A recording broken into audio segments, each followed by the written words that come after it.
साक्षात् सेव्यो वन्द्यो मुमुक्षुभिः नोद्वेजनीय एवायम् तत्त्वज्ञेन विवेकिना।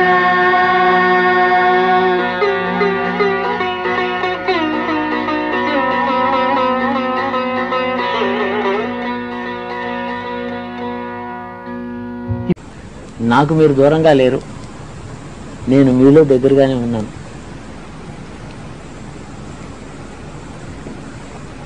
షోడశ వికారములతో ఉండేటువంటి మీ దేహం ముందు నేను అంతర్యామిగా ఉన్నాను. మీ షోడశ వికారములతో ఉండేటువంటి దేహం ముందు మీ మనోగతమైనటువంటి అహంభావం ఏదైతే ఉన్నదో అది దుఃఖం వల్ల నన్ను చేరుతోంది. నన్ను జ్ఞానం వల్ల చేరండి లోపల ఉండే వస్తువును. మీరు నన్ను నిరంతరము ధ్యానం చేసి బాగానే ఉంది భక్తితో దుఃఖపడుతున్నారు. కానీ ఈ దుఃఖం అంతర్యామిగా ఉన్న నన్ను మీరు చూసుకునేటట్టయితే ఆనందంగా పరిణమిస్తుంది. భక్తికి దేహాభిమానమును వ్యష్టి భావన, నేను వేరు నీవు వేరు అనే భావన ఎప్పుడైతే ఉందో అది వియోగ దుఃఖాన్ని ఇస్తుంది. అది కూడా మార్గమే. కానీ దీనికి పర్యవసానం ఏమిటంటే అంతర్యామిగా నన్ను నువ్వు చూసినప్పుడు దుఃఖోపశమనమై శాంతిని పొందుతావు. నాకు మీరు దూరంగా లేరు, నేను మీలో దగ్గరగానే ఉన్నాను. వెలుగుగాను కూడా కళ్ళు ఓపెన్ చేయాలి, కానీ కళ్ళు మూసి తెలివిగా ఉండడం ఏంటి విమర్శగా ఉండేది నాకు. ఓ రోజు ధ్యానం ఇలా చేసుకుంటుంటే డీప్గా ధ్యానంలోకి వెళ్ళిపోయా. నాకు తెలియదు, ధ్యానంలోకి వెళ్ళిపోతే నాకు ఎక్కడున్నానో తెలియదు. ఆ పట్టణంలోంచి రమణ మహర్షి బయటకు వచ్చాడండి. ఆయన బయటకు వచ్చి నా దగ్గరికి వచ్చి నా తలలోకి ఇలా వేళ్ళు ఇలా పోనిచ్చాడు, జుట్టులోకి ఇలాగ 4 వేళ్ళు నా జుట్టులోకి పోనిచ్చి అలా చూసి మళ్ళీ అటు నడిచి వెళ్ళిపోయి ఆ పట్టణంలోకి వెళ్ళిపోయాడు. ఆయన ఒళ్ళంతా ఉణుకు జలధరించిపోయింది. ఇంతట్లో లైట్ వెలిగించారు. అది నా అనుభవం, కానీ మిగతా వాళ్ళకి ఏం తెలియదు కదా.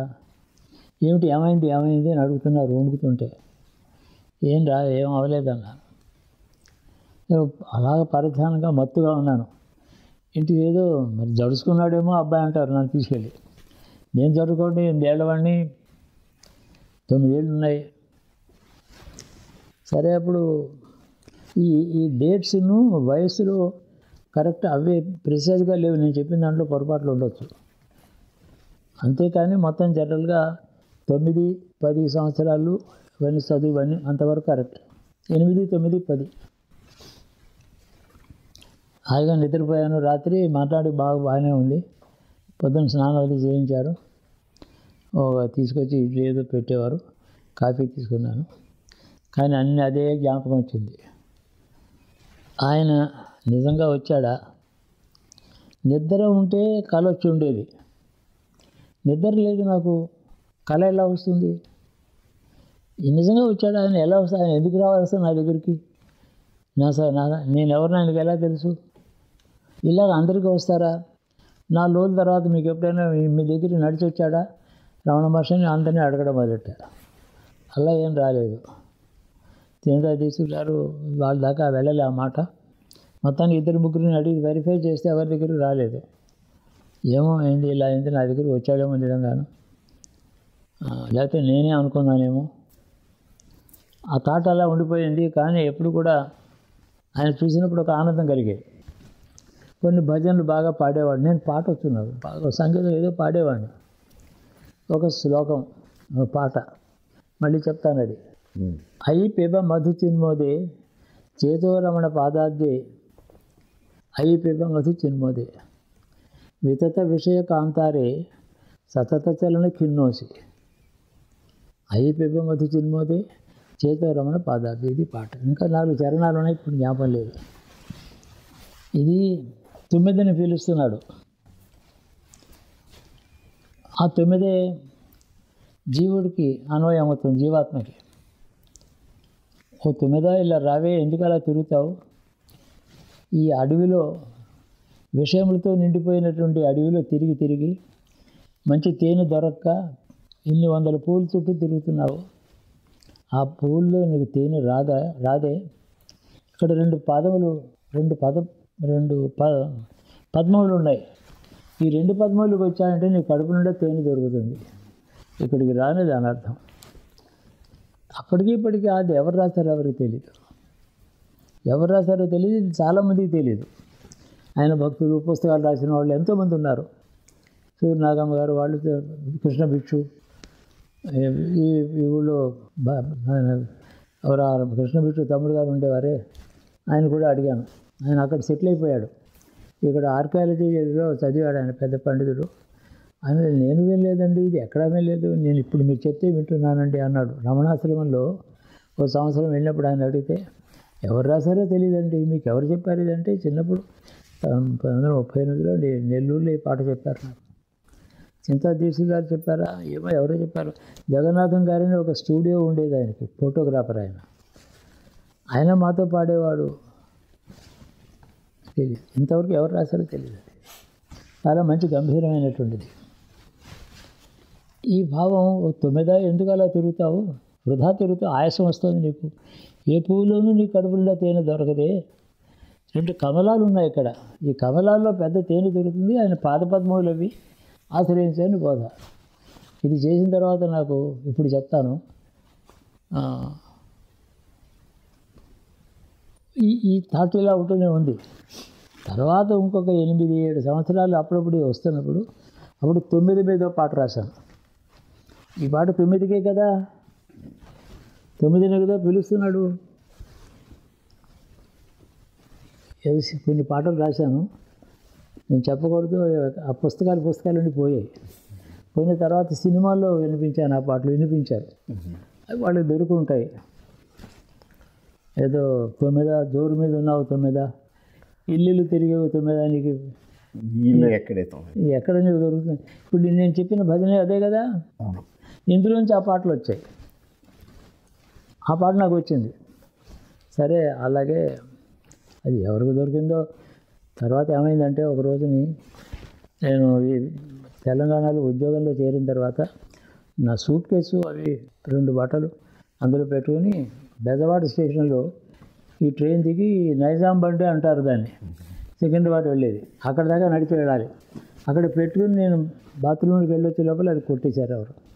అందులో పుస్తకాలన్నీ పోయినాయి, ఫోటోలు అవి ఇవి, పెయింటింగ్స్ అన్నీ పోయినాయి.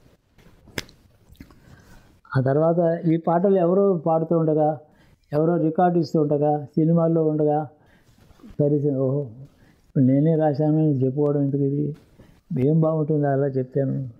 ఈ ఐపీపీ మధు జన్మోదయలోంచి వచ్చి ఈ పాట వచ్చింది. మరి ఆ మాటే కదా, నేను భజనలో తిరుగుతున్నావు, నీకేం దొరకదు ఇక్కడ అంటే, ఏమో 9 ఎందుకు, ఈ జోరు ఎవరికోసం ఏమిటని అన్నాడు. అదే మాట కదా టిపికల్.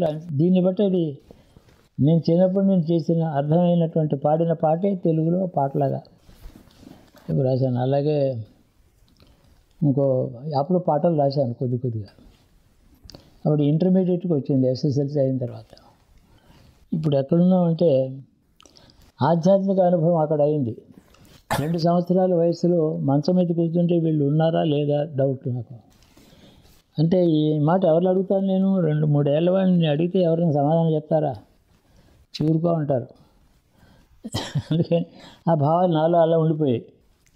నిద్రకి తెలివికి ఏమిటి, మనిషి ఉండడం మనిషి లేకపోవడం అంటే ఏమిటి. అప్పుడప్పుడు గోదావరిలో గట్టు మీద శవాలు మోసుకెడుతూ ఉండేవారు. అది చూస్తుంటే దూరంగా కనపడేది. మా మేడం డాబా ఎక్కితే అది ఏమయ్యారు వాళ్ళంటే, చచ్చిపోయినాడు అంటే మళ్ళీ రాడు. 3వ సంవత్సరం ఇది నాకు. అలా పోలేదే వీళ్ళు, మళ్ళీ తెల్లారు లేస్తున్నారు కదా, అలా వాళ్ళు తీసుకెళ్ళటం లేదే వీళ్ళని, నిద్ర లేస్తున్నారు కదా. పెద్ద మీమాంస ఇది. అలాగే గడిచిపోయింది. ఆ ప్రశ్న సమాధానం లేకుండా గడిచిపోయింది. చివరికి ఇంతలో మళ్ళీ కొవ్వూరు వచ్చాను. సెకండ్ టైం ఏమో 8th క్లాస్ చదివాను. ఈలోగా మంచి ఈత వచ్చేసింది. బ్రహ్మాండంగా ఈదేవాడిని. గోదావరిలో ఈత అంటే అమ్మ ఒళ్ళో ఆడుకుంటుంటే బేబీకి ఎంత ఆనందంగా ఉంటుందో అంత బాగుండేది. నాకు అమ్మఒడే గోదావరి అంటే. వెళ్ళే కదా ఎంతవరకు వచ్చింది ఏదంటే బాగా డైవింగ్, ఇలాగ దూకేసి కిందకి చూసుకుని వెళ్ళడం, నేల తగలడం, కింద ముట్టుకుని రాయడం, దాన్ని పట్టుకోవడం, మొత్తం నియర్లీ 1 minute కూడా ఉండేది. ఒక్కో మాట 50 సెకండ్లు అట్లీస్ట్ ఉండేది. పైకి రావడం, ఇలా పడుకోవడం, వెళ్ళగెత్తల కదలకుండా పడుకుంటాను. అలాగేమో ప్రవాహం కదా, అలా నది తీసుకుపోతుంది అక్కడ దాకా, గోదావరి బ్రిడ్జ్ దాకా తీసుకుపోతుంది. ఒక నియర్లీ 1 కిలోమీటర్ దూరం. అక్కడి నుంచి బోర్లా పడి ఈదుకుంటూ రావడం, ఇలా వచ్చేసింది. హై స్కూల్ చదువు, గోదావరి నది, ఈత, అలా జరుగుతుండగా మళ్ళీ కరెక్ట్గా చెప్తున్నాను లేదో, ఓ సాధువుతో సంబంధం ఏర్పడింది. గోదావరి ఒడ్డు మీద ఓ రావి చెట్టు ఉంది. రావి చెట్టు చుట్టూ పెద్ద అరుగు. మెట్లన్నీ ఎక్కి స్నానం చేసి వచ్చాక వస్తుంటే బహుశా 8th క్లాస్ చదువుతున్న రోజుల్లోనే నా జ్ఞాపకం. కొవ్వూరులో అదే నా జ్ఞాపకం. ఇంకా 9, 10 అవన్నీ అవలే. మళ్ళీ సెకండ్ టైం 8th క్లాస్ చదువుతున్నా కదా, ఇదే అన్నా ఇంకోలా చెప్పాను, తేడా ఉంటే ఉండొచ్చు. ఈ వర్షం చెప్పడంలో కొంచెం తేడా ఉండొచ్చు. కానీ మళ్ళీ ఇప్పుడు అదే నా ఉద్దేశంలో 90% సర్టెంటీతో చెప్తున్నాను. అక్కడ ఓ సాధువు కూర్చున్నాడు. అక్కడ బాగున్నాడు, మంచి రంగు ఉన్నాడు, పొడుగ్గా ఉన్నాడు, గడ్డాలు అవి చాలా జడలు ఉన్నాయి, పెద్ద పెద్ద జడలు. కూర్చుని ఉన్నాడు. అతను పొద్దున స్నానం చేసి వచ్చి ఉంటాడు. అక్కడ కొవ్వూరు దక్షిణ దేశం నుంచి కాశీకి వెళ్ళాలి అంటే ఒరిస్సా మీదుగా అది రూట్, అది క్షేత్రం కదా. చాలామంది అక్కడ స్నానాలు చేసి వెళ్ళేవారు. ఊరిలో గోదావరిలో స్నానాలు చేసి ఒక రోజు ఎక్కడ వండుకొని తిని గోష్పాదగా వెళ్ళేవారు. గౌతమి అని దానికి పేరు. అతను ఉన్నాడు, ఇలా పిలిచాడు. అతను హిందీలో మాట్లాడారు. క్యా నామ్ హై? శివానంద్.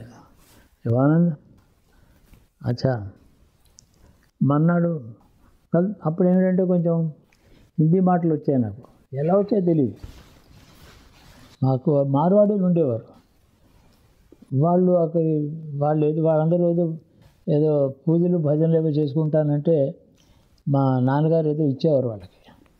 మా నాన్న ఇన్వైట్ చేయడానికి వచ్చేవారు వాళ్ళు హిందీ మాట్లాడుతుంటే విని అదేని. ఇంతలో హిందీ సినిమాలు వచ్చాయి. హిందీ సినిమాలో అదేమిటి రతన్ కాదు, ఏదో సినిమా వచ్చింది. దాంట్లో ఈ అశోక్ కుమారును వాళ్ళు ఉన్నారు అందులో. వాడేమో దొంగతనం చేస్తాడు, పట్టుబడతాడు, ఏదో అలాంటి కథ అది. అందులో పాటలు ఉండేవి. హిందీ సినిమాలు చూడడం వల్ల రాజమండ్రి వెళ్ళి మనుషులిచ్చి పంపించేవారు. 2 మనుషులనిచ్చి పంపిస్తే సినిమా చూసేవాడిని. 3 నెలలకో 4 నెలలకో ఒకసారి. హిందీ సినిమా చూస్తుంటే నాకు కొంత తెలిసింది. నెల్లూరులో మొట్టమొదటి తెలుగు సినిమా చూశాను నెల్లూరు వెళ్ళాక. వందే మాతరం, అదేదో తర్వాత ఏదో మళ్ళీ పెళ్ళి ఇలాంటివి ఏవో వచ్చాయి. అప్పుడు సినిమాల్లో పెద్ద స్టార్స్ అందరూ ప్రారంభ దశలో ఉన్నారు.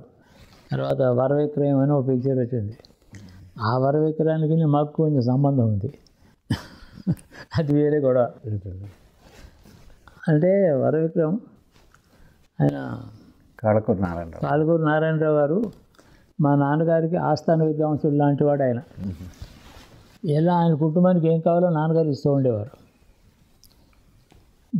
మా బెదవాళ్ళు మా పెత్తాలి గారి భర్త ఉండేవాడు. ఆయన చాలా అనేక లక్షల డబ్బు ఉంది ఆయనకి. నేను ఇంటర్మీడియట్ బెజవాడలో చదివినప్పుడు వాళ్ళ ఇంట్లో 3 నెలలు ఉన్నాను. తర్వాత ఇండిపెండెంట్గా ఉన్నాను. ఆయనకి 5 లక్షలు అప్పు కావాలంటే ఇచ్చేవాడు ఆయన 1940s. అంత ధనవంతుడు ఆయన. ఏదో కాళకూరు నారాయణరావు గారికి ఆయనకి మాట వచ్చింది. ఈయన అడిగితే ఇవ్వలేదు. కొంచెం ఆయన డబ్బు పట్టున్నవాడు, అలా లిబర్లో ఇచ్చే స్వభావం కాదు. మాట వచ్చింది. అప్పుడేమో ఈయన నాటకం రాశాడు. మా పెదనాన్నగారు కదా ఆయన, వాళ్ళు సింగరాజు వాళ్ళు. ఈ నాటకంలో సింగరాజు లింగరాజు అని పేరు పెట్టి నాటకమే రాసేసాడు ఆయన. అసలు అరెస్ట్ చేయవలసింది ఈ రోజుల్లో అయితే. సింగరాజు లింగరాజు అంటే మా పెద్దనాన్నగారు తండ్రి. లింగరాజు లింగరాజు గారు బెజవాడికి మొదటి మున్సిపల్ చైర్మన్, ఫస్ట్ చైర్మన్ ఆయన మున్సిపాలిటీకి. అడ్వకేటు, బాగా ప్రాపర్టీస్ ఉన్నాయి మచిలీపట్నం దగ్గర. ఆయన కొడుకు. మా నాన్నగారు ఎప్పుడు సాయం చేసేవారు కదా. ఆ నాటకంలో లింగరాజు గారి కొడుకు బసవరాజు. అవునండి. వాడు చాలా మంచివాడు అన్నమాట ఆ పాత్ర. ఇంకేం కావాలి, క్లియర్ అయిపోయింది కదా కేసు. సరే ఆయన రాశాడు పంపన్నాడు. ఆయన మా పెద్దనారు లెక్క పెట్టేవాడు కాదు. ఆయన మొత్తానికి ఆయన ఏదో ఇవ్వాల్సింది ఇవ్వలేదు. వారవిక్రయం వచ్చింది, అప్పుడు ఆ సినిమా చూసాం. హిందీ వచ్చింది. ఈ సాధువు ఏం చేశాడంటే హిందీలోనే మాట్లాడడం మొదలెట్టాడు. స్వచ్ఛమైన సంస్కృత భాషలో ఉండే హిందీలోనే మాట్లాడుతున్నాడు. మంచి భాష. ఎవడో ఎడదారి ముష్టేవాడు కాదు, బాగా గట్టివాడు, చదువుకున్నవాళ్ళ కనపడ్డాడు. రేపటి నుంచి నీకు రోజు ఒక మంత్రం చేస్తాను, నీకు చాలా మంచిది అన్నాడు. నాకు ఎందుకు చేస్తావని అడిగాను. నువ్వు జన్మత యోగివి, నువ్వు మంత్రాలు నీకు ఇచ్చేస్తే వెంటనే లోపలికి వెళ్ళిపోతాయి. వేరే వాళ్ళు జపాలు తపాలని చేస్తారు, వాళ్ళు సిద్ధించవి, నీకు ఇచ్చేస్తే వెంటనే సిద్ధిస్తుందని నీకు చెప్పాడు. అరే మర్నాడు నుంచి వాడు 40 రోజులు ఎంతో గోదావరి స్నానం నుంచి ఎవరు నేను అడిగేవాడు కాదు. వాడి దగ్గర ఏదో అక్కడికి వెళ్ళి ఆ గుడికి వెళ్తే ఓ పండు ఏదో తినేవాడు. వాడితో బాగా పరిచయం అయిపోయింది. అయ్యా 32 రోజులు 32 మంత్రాలు ఇచ్చాడు. రోజుకు ఒక మంత్రం. వెళ్ళగానే చెప్పేసేవాడిని. వెళ్ళగానే కూర్చోబెట్టేవాడు. ఇప్పుడు నీకు సర్వమంత్రం చెప్తాను అనడం ఓ రోజు, నీకు చోర మంత్రం చెప్తాను ఒక రోజు, ఇంకో కర్ణ పిశాచి చెప్తాను ఈరోజు అనేవాడు. అసునో అనేవాడు. కర్ణ పిశాచి చెప్తే మర్నాడు నేను చెప్పిన మంత్రం ఇవాళ చెప్పాలి. చెప్పేవాడిని. సిద్ధి హోగా అనేవాడు. సిద్ధి ఇక అంతే. అది దగ్గర ఉండే మంత్రాలని. అది మాత్రం చిత్రమైన అనుభవం. ఈ విషయం మన పుల్లెలు శ్రీరామచంద్ర గారు చెప్తే ఆయన ఏదో ఒక విధంగా రాశారు. ఆయన ప్రిసైజ్గా జరిగింది ఇది. 32 మంత్రాలు 1940 అనుకుంటాను వచ్చేసాయి. 3940లో నెల్లూరు నుంచి వచ్చిన తర్వాత 32 మంత్రాలు అదే రోజు అప్పుడే. చివరికి ఒక రోజు ఏం చేశాడంటే, ఇది మహామంత్రం, మోక్ష విద్య, వెనుక వైకుంఠానికి తీసుకెడుతుంది, కైలాసానికి తీసుకెడుతుంది, ఏం చేస్తావో తెలియదు చెప్తున్నాను అని ముందర చెప్పాడు. ఇంత బియ్యం పిండి తీసుకురా, నీళ్ళతో కలిపింది ముద్దలాగా తీసుకురా అన్నాడు. దాన్నేమో 24 చిన్న చిన్న ఉండల్లా చేశాడు, చిన్న ఆకులో పెట్టాడు. నువ్వు స్నానం అయిన తర్వాత మళ్ళీ గోదావరిలోకి వెళ్ళి నుంచుని ఈ ఆకులో ఈ బియ్యపు ఉండలు ఉన్నాయి చిన్న చిన్నవి, అంటే కంది కింద అంతంతా ఒక్కొక్కటి 24 ఈ మంత్రం చెప్పిస్తూ ఉండు. ఏమవుతుందో నేను చెప్పను, చెప్పు తర్వాత నువ్వే. పైగా నువ్వు బతికుంటే నాకు చెప్పన్నాడు. నేను ఎక్కడికి పోతాను, నువ్వు పోవాలి కానీ నేను పోన్లే అన్నాను. పోయి జానేవాళ్ళనేమో అని చెప్పా ఏదో హిందీ. నా చేతితో పట్టుకుని అతను ఒక మంత్రం చెప్పాడు. 3, 4 అయ్యేటప్పటికి అలా బ్రిడ్జ్ కనపడుతూ ఉండేది దూరంగా. బ్రిడ్జ్ దగ్గర ఏదో కదులుతున్నట్టు సుమారు ఒక గజం పొడుగు చిన్న పాము ఇలా ఎగురుతోంది నీళ్ళ మీద. అక్కడ బ్రిడ్జి దగ్గర కిలోమీటర్ దూరంలో కనపడుతుంది. అది మామూలుగా అక్కడ ఉన్నది కనపడదు, నాకు అలా కనపడుతుంది. అక్కడి నుంచి ఇది చెప్తూ మంత్రం చెప్పడం, అలా విసిరేయడం ఒక్కొక్క ఉండ. మొత్తం అన్నీ స్లోగా నెమ్మదిగా చెప్పమన్నాడు. మేబీ మొత్తం 12-15 నిమిషాలు అయి ఉండొచ్చు. అంటే ఒకే మంత్రం 24 సార్లు 24 మంత్రాలండి. ఈ ఒక్క మంత్రమే లాస్ట్ చెప్పిన మంత్రమే. మిగతావన్నీ అయిపోయినాయి. అది ఇలా విస్తృతూ ఉండాలి. చూస్తుండగా పాము పెద్దదయ్యింది, ఇంకా పెద్దదయ్యింది. దగ్గరికి ఒక్క మాట చెప్పాడు, నువ్వు ఏదో జరుగుతుంది, సర్పం కనబడుతుంది, భయపడతావా చచ్చిపోతావు, బతకాలను ఉంటే భయపడద్దు చెప్పిన.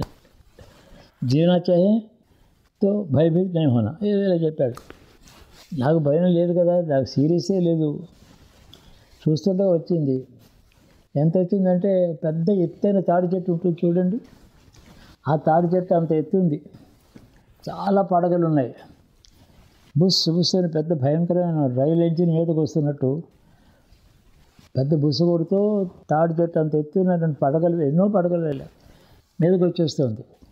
ఆఖరి ఉండేలా పడేశాను, 24 ఉండలు కదా పడేశాను. మీదకి వచ్చింది, ఇలా ఉన్నాను నేను చూద్దామని. పోతే మంచిదే, అది ఏమిటో తెలీదు. అలా ఒక్క మాట లోపలికి వచ్చేసింది. ఆ ఉద్ధృతం తగ్గిపోయింది, శాంతపడింది, లోపలికి వచ్చేసింది. ముఖంలోకి వెళ్ళిపోయింది నా ఆ పడగ పోయింది. ఇది జరిగింది. ఇది నా యోగ స్థితి. అదొక మహాయోగం. అది అంటే అప్పుడేం తెలియదు. ఈ మంత్రాలన్నీ ఏదో ఆడుకుంటూ పాడుకుంటూ జ్ఞాపకం తెచ్చుకునేవాడిని. 32 మంత్రాలు ఒక మాట పెట్టేనే వచ్చాయి. తర్వాత ఈ మంత్రం కొన్ని సంవత్సరాల తర్వాత నాకు తెలిసింది. అది ఆదిశేషుడు, సర్పము ఆదిశేషుడు. అది లోపల కుండలిని, అన్ని మన మానవ శరీరాల్లో ఉండే కుండలిని మహా సర్పం అది. ఆ సర్పమే ఆదిశేషుడు. విష్ణువు దాని మీదే ఉన్నాడు. విష్ణు అంటే యోగేశ్వరుడు. యోగుల భాషలో యోగేశ్వరేశ్వరుడు మహావిష్ణువు. అది దాన్ని తన సేవ చేస్తుంది, తనకి వాహనంగా దాని మీద పడుకుని ఉన్నాడు. అందరూ దాన్ని ఉపాసించుకుంటున్నారు వరం కోసం. ఆహా, అది దాని గొప్పతనం ఇది కదా. తర్వాత అర్థమైంది అనుకోండి. లోపలికి వెళ్ళిపోయింది. ఒకటి మాత్రం జరిగింది. ఇంటికి వచ్చేటప్పటికి ఒళ్ళు తేలింది, జ్వరం వచ్చేసింది. భయం లేదు, జ్వరం వచ్చేసింది. ఆ జ్వరం ఈ మాట చెప్పినట్టు జ్ఞాపకం లేదు ఎవరికి, జ్వరం మాట. మధ్యాహ్నం స్నానం చేశాను, ఇంటికి వచ్చాను హాయిగాను. స్కూల్కి కూడా వెళ్ళలేదు. జ్వరం వచ్చిందంట. మా నాన్నగారు ఏదో హోమియోపతి మాత్రలు ఏదో వేశారు. ఆ రోజంతా ఒళ్ళు తెలియని జ్వరం. ఆ జ్వరంలో అది కనపడుతోంది అనుకుంటాను. ఆ రోజు నాకు బాగా జ్ఞాపకం లేదు. సర్పం కనపడుతోంది, చాలా పెద్ద ఇలా పడగలు ఉన్నాయి.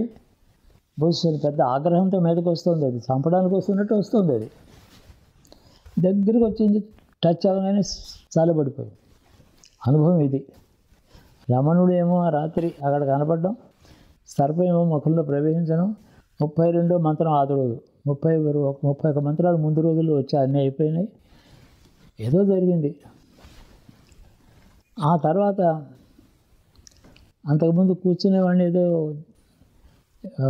ఇంత లోపల ఏం చేశారంటే 1940 సంవత్సరమే ఇది కూడా. ఇది బహుశా ఉపనయనం కాకముందు ఏ సంక్రాంతి జనవరిలోనూ అలాంటి రోజుల్లో చేశాడు ఆయన. ఇది అయిన తర్వాత మొత్తానికి 10 రోజుల తర్వాత ఫిబ్రవరి చివర రోజుల్లో, మాఘమాసం చివర ఎక్కడో first week off March last week of February ఉపనయనం చేశారు. అది జరిగింది. ఈ అనుభవం అయిన తర్వాత ఉపనయనం చేశారు, గాయత్రి ఉపదేశం చేశారు. మా నాన్నగారు ఏం చేశారు, బ్రాహ్మణి పెట్టి రోజు 6 నెలలు హోమాలు చేయించారు. ఆ బ్రాహ్మడేమో అగ్ని ప్రతిష్ట, హోమం చేయడం, స్వాహాకారం ఇలాంటివేవో నేర్పాడు. కొన్ని నిత్యకృత్యంలో అగ్నిహోత్రం చేసుకుంటారు కదా బ్రాహ్మణులు. ఆ క్రియ అంతా నేర్పించాడు ఆయన 6 నెలలు. మేడూరు సుబ్బన్న గారని పురోహితుడు ఆయన చేశాడు. 6 నెలల దాకా చేశాను అగ్నిహోత్రాలు. చేస్తుండగానే మళ్ళీ ఫిబ్రవరి లాస్ట్ వీక్లో గాయత్రి ఉపదేశం అయితే, మే నెల వైశాఖ మాసంలో మంచి ఎండలుగా ఉన్నప్పుడు మా బంధువులు అందరూ ఉండి, మాకు భూములు కూడా ఉన్నాయి తణుకు దగ్గర కాపవరం అని, అక్కడ శివదీక్ష ఇచ్చారు. మా శివాచారం కదా అది. అక్కడ మల్లంపల్లి భద్రయ్య గారని, ఆయనకి 80 ఏళ్ళు పైన ఉన్నాయి ఆయనకి. నాకు 10 ఏళ్ళే, కానీ ఆయన నాకు 12వ సంవత్సరం అనుకుంటున్నాను. శివదీక్ష ఇచ్చారు. 5 రోజులు, రోజు సాయంకాలం పోయిన ఉపవాసం. ఓ రోజు మట్టితో స్నానం, ఓ రోజు ఇసుకతో స్నానం, ఓ బురదతో స్నానం, నీళ్ళతో స్నానం, ఇలాగ రకరకాల విభూతితో స్నానం ఒకరోజు. ఇలా రకరకాల ప్రాయశ్చిత్తాలు అవి చేసి 5వ రోజు పంచాక్ష ఉపదేశం చేసి ఈ లింగమూర్తిని నా చేతిలో పెట్టారు. 1940 అంటే 12వ సంవత్సరం పూర్తి అవ్వలేదు, 11 వెళ్ళిపోయాయి. అప్పుడు చేసుకున్న లింగం ఇది. ఇప్పటిదాకా శివపూజ చేసుకుంటున్నాను. కుటుంబంలో ఉంది అది. అది వదిలిపెట్టేది వీలు లేదు, విధి జరిగిపోయి